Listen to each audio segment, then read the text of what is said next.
So, ayun, good morning mga master, good morning mga Kasana All TV. So, ganito yung daily routine ko araw-araw.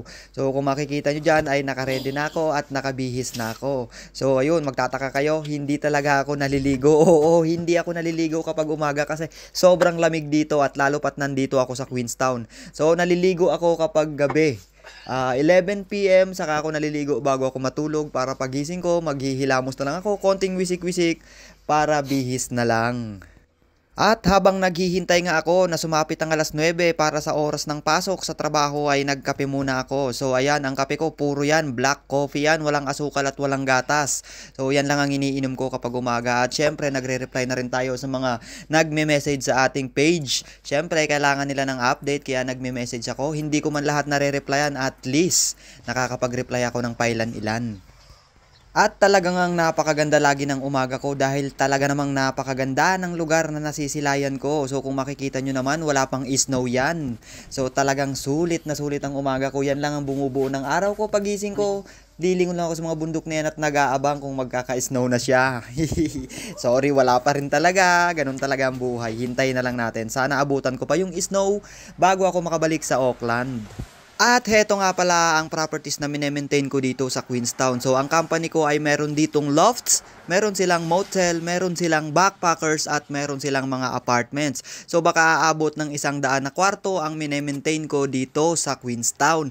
So ako lahat gumagawa ng carpentry works, plumbing works, painting works, at syempre mga basic electrical works at kung ano pang mga minor na pwedeng ma-repair sa mga kwarto. At ako nga pala ay pupunta sa kabilang apartment dahil doon ako magtatrabaho ngayon. At dahil wala yung service car, mag-aalay lakad muna tayo. Kung makikita nyo, medyo maluwag pa yung kalsada.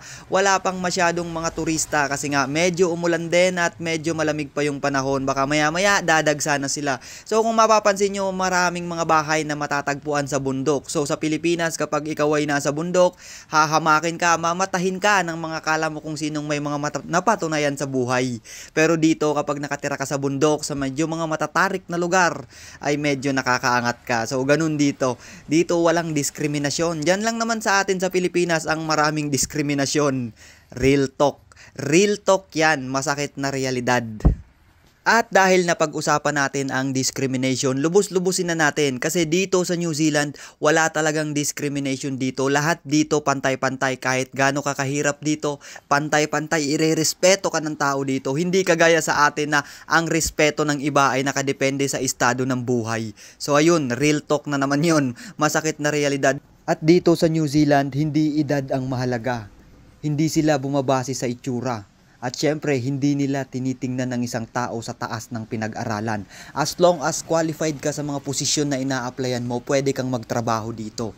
Yun yung realidad at yun yung napakasarap na reality dito sa New Zealand. At putulin na nga muna natin ang topic natin pagdating sa diskriminasyon at ituloy na lang natin yan sa ibang mga pagkakataon. So ayun, nandito na nga pala ako sa VR Lofts Apartment. So ayun, dito ako ngayon gagawa.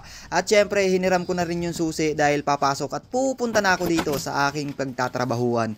So iniwan ko na nga pala yung mga gamit ko dito dahil ako'y pagod na kahapon. So ayan, napakaganda ng kanilang kwarto. Sana all. Sana all TV. So ayun, nagkalat pa si Pogi. Ang daming kalat. Ayan, pininturahan ko nga pala to. 2 patong. At syempre, ang pinaka-major ko ditong ginawa ay naglagay ako ng shower liner. So, inayos ko yung shower area dito. So, at hanggang dito na lang muna ang ating video. Salamat sa panonood. Sana All TV at New Zealand. Proud Pinoy at Pusong Pinoy.